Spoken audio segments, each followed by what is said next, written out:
Oh, right. So that's where my strength is.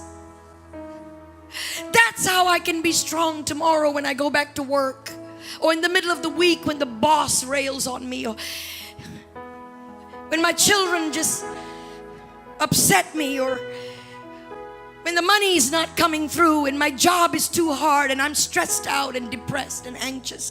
That's where my strength is. To take pleasure in reproaches, in necessities, in persecutions. And he said, we are troubled on every side. How many here you feel sometimes every side you turn to, there's no help? Is it just me? Is it you? Why don't you just say, I'm troubled on every side, but I'm not distressed. Say, I'm not distressed. Say, I'm perplexed. I'm confused sometimes with things that are happening around me, in my family, my finances, my work, but I'm not in despair. I might be persecuted, but I'm not forsaken, cast down, but not destroyed. I'm not destroyed. You're not destroyed. You're not destroyed. You're not destroyed. You're not destroyed. And they considered it a privilege, the disciples in the early days, to suffer great perils for the name of Jesus, because they realized that the journey of discipleship is about developing the character of Christ. That the only way I can become like Christ if I walk the way of Christ. And he was rejected by everyone, particularly his own.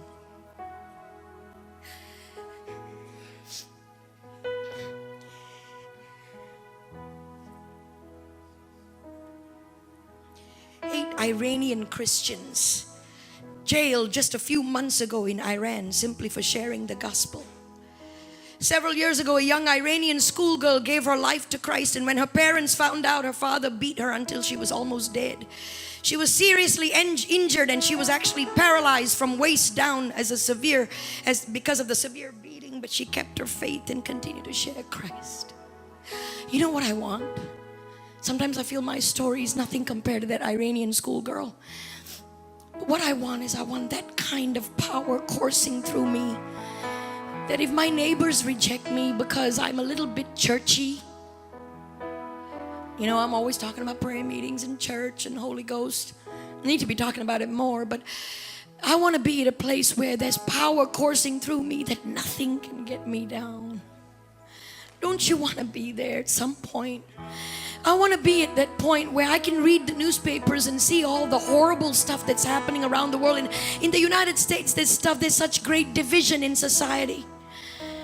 There's those that are clamoring for rights, and others that are victims or playing the victim or whatever. But the enemy directs his attacks today in such a subtle way. Not so much the physical body right now in America.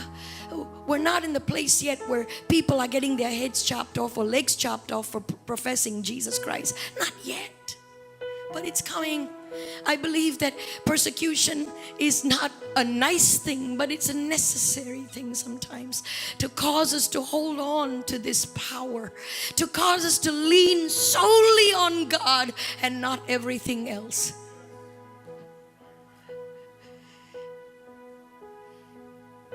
The enemy is directing his attacks not against a person's physical body these days, but to our ego, He focuses on the desire for acceptance, the fear of rejection, and the desire for status.